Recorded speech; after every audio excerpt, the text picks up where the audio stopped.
जय हिंद दोस्तों। अगर आप बहुपद का सवाल हल करना नहीं आता है तो इस वीडियो में हम बहुपद का सवाल हल करने के लिए आपको सिखाएंगे और बहुत ही आसान तरीके से सिखाएंगे। ये एग्जाम बोर्ड में हमेशा पूछता है और इस वीडियो को आप पूरा देखें तो ही आप सीख पाइएगा।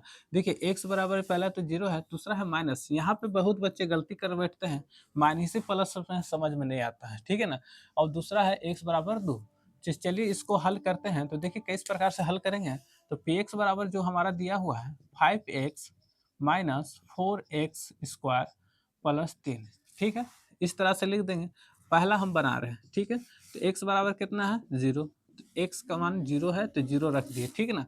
देखिए कैसे बनाते हैं। 5 गुने ये हमारा हो गया जीरो माइनस 4 गुने ये हमारा हो गया जीरो का स्क्वायर प्लस 3, ठीक है। तो अब ये 5 से अगर जीरो में गुना करेंगे तो कितना आएगा जीरो।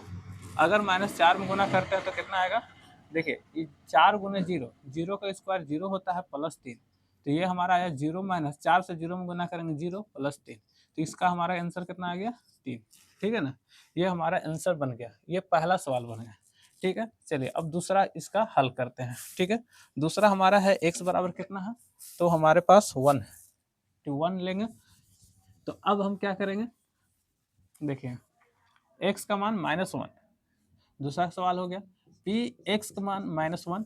तो ये हमारा हो गया 5 गुने -1। देखिए एक्स का जगह है ना, तो एक्स की जगह -1, ये माइनस का चिन्ह है, -4 गुने ये हमारा एक्स की जगह -1, दो चिन्ह आ गया तो इसको कोष्ट में कर देते हैं स्क्वायर प्लस 3, ठीक है ना। इतना हो गया। अब देखिए अब इसको 5 गुने 1 करेंगे तो 5 एकम 5, माइनस का चिन्ह है माइनस लगेगा क्योंकि ये प्लस में है, प्लस माइनस माइनस होता है, ठीक है ना। अब यहाँ पे देखिए -4, ये हम -1 गुने 1 करेंगे, -1 गुने 1 तो एक एकम एक होगा, माइनस माइनस प्लस हो जाएगा, यानी कि एक आ जाएगा प्लस में, ठीक है ना। यहाँ लिख दिए। अब ये हमारा +3 है तो +3 लिखेंगे। अब यहाँ पे देखिए -5, 4 एकम -4, ठीक है ना, +3। अब देखिए ये माइनस में है, ये माइनस में है, ये प्लस में है, तो एक जाति को अलग जोड़ेंगे, ये माइनस माइनस को जोड़ेंगे तो -9 हो गया +3। तो -9 में से 3 घटेगा, ना कि 3 में से 9, क्योंकि बड़ा संख्या आपको देखने में ये है माइनस में छोटा संख्या है, लेकिन 9 ही में से आपको 3 घटेगा तो 6 बचेगा, चिन्ह रहेगा माइनस के, क्योंकि बड़ा संख्या माइनस में है तो चिन्ह भी आपका माइनस का है। जो बड़ा संख्या में चिन्ह रहता है वही रहता है, ठीक है ना। तो ये हमारा -6 हो गया, ठीक है। चलिए अब दूसरा हल करते हैं। दूसरा है x बराबर कितना है 2। तो चलिए x बराबर 2 रखते हैं। देखिए अब यहाँ पे क्या लिखेंगे, x बराबर हम 2, तो यहाँ लिख दिए 2। अब यहाँ 5 गुने x का मान कितना लिखेंगे 2, -4 गुने x का 2 का स्क्वायर हो गया हमारा +3, ठीक है ना।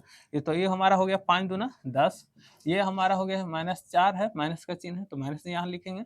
और ये हमारा 2 गुना 2 कितना हो जाएगा 4 हो जाएगा, गुना 4 +3, ठीक है ना। इस प्रकार से लिख देंगे। अब ये हमारा हो गया 10, ये हो गया 4 चौके 16 +3। अब यहाँ पे देखिए ये इसके आगे प्लस चिन्ह छिपा है, तो +10 और +3 तो कितना हो गया +13, यानी कि 13 माइनस 16। तो अब बताइए 16 में से 13 घटेगा तो कितना बचेगा 3 बचेगा। बड़ा संख्या 16 है तो ये माइनस का चिन्ह लगा हुआ है तो माइनस लगेगा, यानी कि -16 में था 13 कम हो गया तो -3 बचा। ये हमारा आंसर बन गया। इस प्रकार से आप बनाइएगा, बहुत ही आसान तरीके से बन जाएगा, ठीक है।